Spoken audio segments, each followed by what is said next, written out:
आज बिहान 6 बजेको खबरमा म उपस्थित भइसकेको छु। म देवेन्द्र विश्वकर्मा जादव। नमस्कार। खबर सुरु गर्नुभन्दा अगाडि खबरका मुख्य शीर्षक पहिले सुन। लुम्बिनीबाट प्रतिनिधि सभामा अधिकांश पुरानै अनुसार सिफारिस हुने र लुम्बिनी प्रदेशमा 16औं निर्वाचन क्षेत्रबाट काङ्ग्रेस, एमाले र नेपाली कम्युनिस्ट पार्टीका सिफारिस गरिएका उम्मेदवारमा अधिकांश पुरानै अनुसार परेका छन्।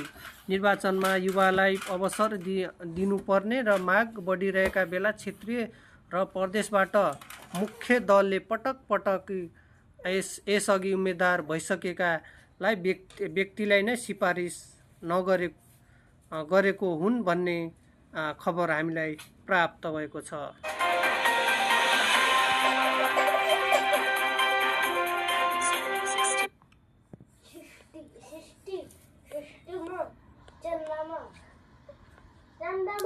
र वर्तमान हामी जुन राजनीतिक स्वतन्त्रता र आर्थिक तथा सामाजिक विकास सम्भावनाको आलोचनामा छौँ। यो यत्तिकै प्राप्त भएको होइन, अझै हामीले गर्नुपर्ने धेरै छन्।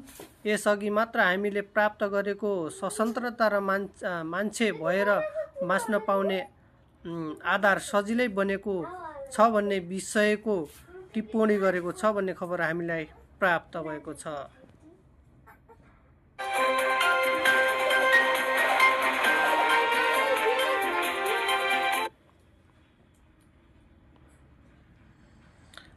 र विशेष महाधिवेशन आवाज र सभापति शेरबहादुर देउवाको हठले काङ्ग्रेस विभाजित होला कि भन्ने आशंका अर्थात्मा परिणत भएको छ। नेतृत्वको कार्यशैलीमाथि काङ्ग्रेसभित्र उठेको जोरदार प्रश्न र त्यसले ल्याएको कम्पनले नेपालको समग्र राजनीतिक प्रणाली विविधि चल्ने कि मनोनीतिमा मात्र चल्ने भन्ने असहजलाई केन्द्रमा ल्याएको छ भन्ने खबर हामीलाई प्राप्त भएको छ।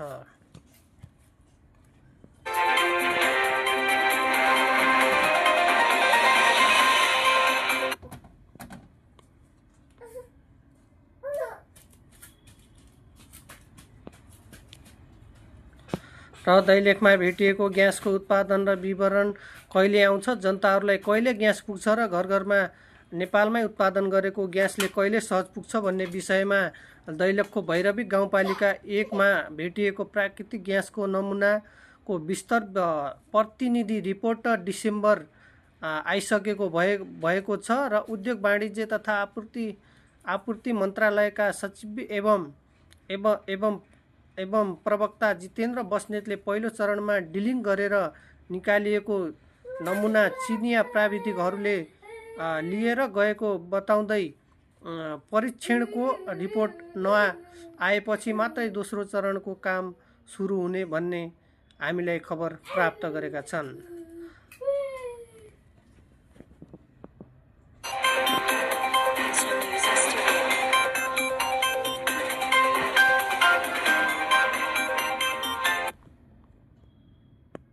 र त्यसै गरी कमजोर पटकमा अल्झिएका माग्ने राजा, तपाईसँग यस्तो पक्कै भा होला जस्तै तपाईँ कुनै कथा सुनाउन बस्नु भएको छ, तर चलचित्र अरू घटनाबारे भन्दै जाँदा कथा चाहिँ के विषयमा थियो भन्ने बिर्सिनुहुन्छ, अथवा भनौँ तपाईँलाई मूल्य कथालाई छोडेर अन्तै बस्किनुहुन्छ। त्यसपछि कता गाह्रो हुन्छ। कथा सक्नु हलमा चलिरहेको माग्ने राजा फिल्ममा अहिले धेरै हलमा चलिरहेको छ भन्ने खबर हामीलाई प्राप्त भएको छ।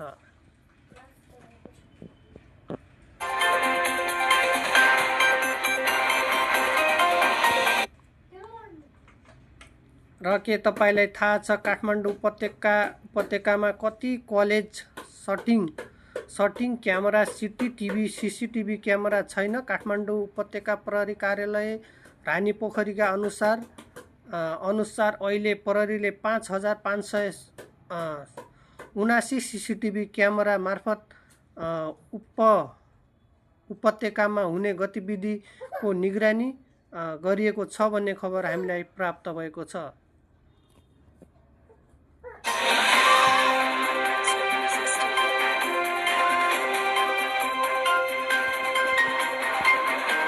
र यिनै खबरसँगै म अहिलेलाई बिदा चाहन्छु। भोलिका ताजा खबरहरू लिएर आउने नै छौँ। अहिलेबाट म तपाईँहरूबाट छुटिँदै सबैजनालाई नमस्कार भन्दै छुटिन्छु। जदौ नमस्कार।